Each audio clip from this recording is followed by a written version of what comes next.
there's two kinds of people. They're the people that if they're the smartest people in the room, they'd find another room. And then there's the people who think they're the smartest people in the room, but more often than not, they are not. This could be one of those situations. Simeon knows best, says One News. Transport Minister criticised for speed limit email.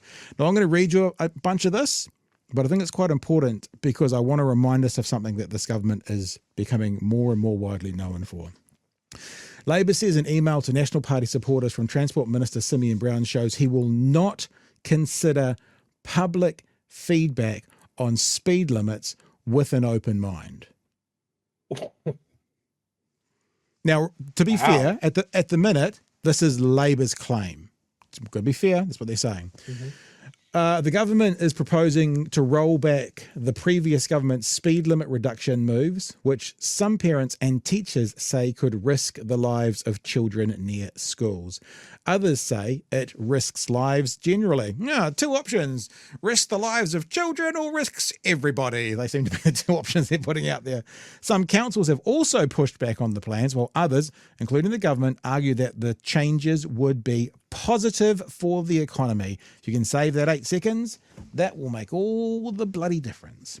On Sunday, in an email to a National Party supporters list, Brown implored the recipients to submit in favour of a government bill to reverse Labor's blanket speed limit reductions. The proposal is for the government to create a new land transport rule aimed at ensuring when speed limits are set, economic impacts, including travel times and the view of road users and local communities, are taken into account alongside safety. Now, this is strange because it says that the views of road users should be taken into account, but Labor's claiming that's not actually what he wants to do. He doesn't want to take into consideration their views. Brown wrote in this email that the Green Party had asked supporters to submit against the plan, adding public consultation on the speed limit rule closed in less than a week. Kiwis this is a what is it, a long bow to draw? I don't know how he'd make this statement. But anyway, that's what he said. Kiwis rejected Labor's blanket speed limit reductions, which were forcing motorists to drive at a snail's pace. I never saw that. What do you call it when you vote yay or nay? That word just popped out of my head. Referendum. I never saw that referendum, but apparently Kiwis have specifically rejected Labor's blanket speed limit reductions, Chewy. So I've learned something tonight. National was backing New Zealanders, quote unquote, by reversing those changes. This is what was written in the email. Requiring variable speed limits outside schools during pickup and drop-off times to keep young New Zealanders safe as they attended school. Public consultation on our draft speed limit rule closes on 11th July. I encourage you to make your voices heard to reverse Labor's blanket speed limit reductions across the country. The email provided a link to submit feedback on the proposed rule change. In that document, it said the role of the consultation was to give people and organisations affected by the changes an opportunity to present their views and to help ensure the new rule is sound, robust and implementable. Sorry, my dyslexia there. Labour Transport spokesperson Tangi Utikere said Brown's email suggested he was not interested in considering contrary views. So this is the point. He's putting out the email saying, we got to vote for this. And it makes it sound like he's not interested in the contrary views. In other words, not having an open mind. Safety and evidence should be at the forefront of any decision to increase speed limits, not a National Party email whip around to bolster their submission numbers. Local communities and councils are best placed to be making these sorts of decisions for their own patches. There is more commentary in here, which we won't get to right now, saying even though both of those parties, the Greens and National, are putting out emails contrary, maybe there is also a decision to be made, or at least a point to be made, that if you're in opposition, your job is to hold government to account.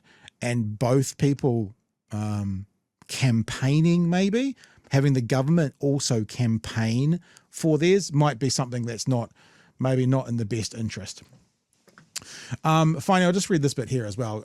Not got science on the side as the heading. University of Canterbury professor of former Ministry of Transport Chief Science Advisor Simon Kingham said while he was not an expert on usual process for calling for submissions, he believed Brown's email showed the minister was concerned about public opinion not going in favour of the government's position. It's a really bad policy. Everything Brown has said hasn't given any suggestion he's listening to evidence or science.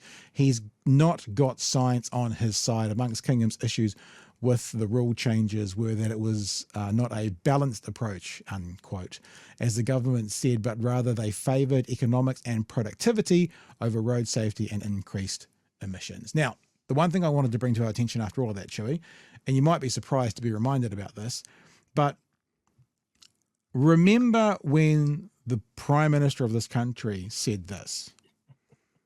On issues where we have got our 100-day plan, and we've got legislation that are repealing, we think it's a huge waste of time for everyone to go off and create a regulatory impact statement.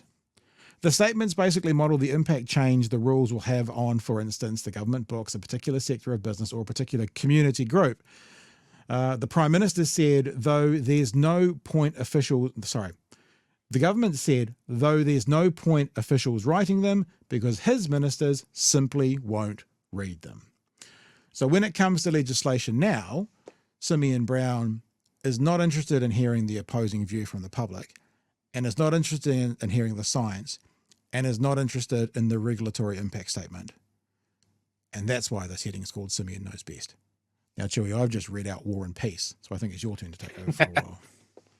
Yeah, look, it's a theme, isn't it? All of these government ministers getting their own personal fiefdoms and just getting a little bit too much power. Yeah, like the argument here when it comes to speed limits seems to be some people may die, but then there is some nebulous effect to the economy if we just let people drive 10 or 20 kilometers an hour faster.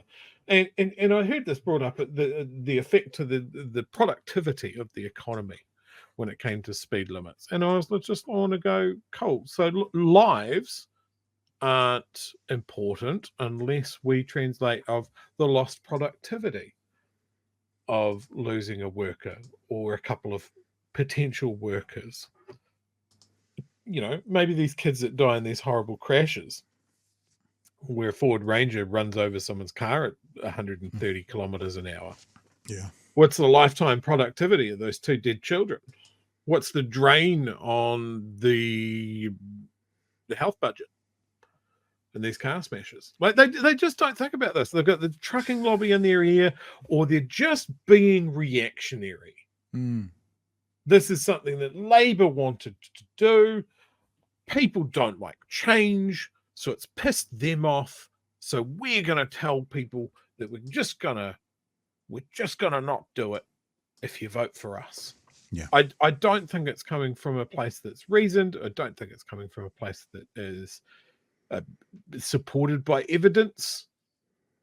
I think, as I have always thought, that this is a government of vibes. And the vibes on letting people drive faster, the vibes are good. Not backed up by anything real, but the vibes are good. You know, if you're driving, I don't know, you have to be driving a really long distance for 20 kilometers an hour to actually make a meaningful difference. Well, I mean, outside of school, it might be 200 meters, 100 meters. You know, that's it. That's the distance, because it's the zone starts here and it finishes there. Like if you're talking about outside of schools, so you're weighing up like how much damage do you do to a child at 30 kilometers an hour versus 50? Doesn't sound like a 20 kilometer an hour difference in speed for a couple of 100 meters. How much does that mess up your day versus slamming into a kid at 50? You know, months in hospital, death.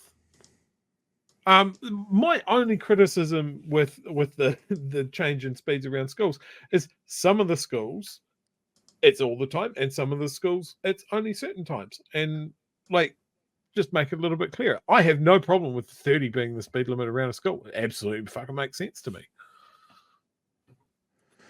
I was just going to do exactly what we just said. If you've got 400 meters, I'm being really generous, and your speed is 50 kilometers per hour.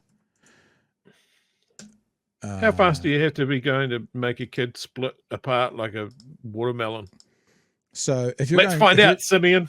400 meters is far bigger than the range, so I'm being generous. If you're doing 400 meters at 50 kilometers an hour, that takes 28.8 seconds. So if I make that 30 kilometers an hour, so it's 28.8 becomes 48. So it is literally 20 seconds over 400 meters at 20 kilometers per hour. 20 seconds, 28 20 seconds. My whole day's ruined. Yeah. Like the downstream effects of this, Pat, are massive. I know. But, you know, there might be a million cars. Yeah, but all of those cars are individuals. That person in that van is only going to one place. Then he's going to get there 20. In fact, you know what? You think about, I'm being really pedantic now, but I'm allowed to. I'm being really pedantic saying there might be lights at the end of that that might actually save them no time. Because he might get through it 20 seconds quicker and then have to stop at the lights anyway. So it does feel like Labour bad. It does feel like nanny state. It does feel like we're going to make all these changes. It does going to feel like New Zealanders have voted against this rugby racing beer cars faster. It's ridiculous.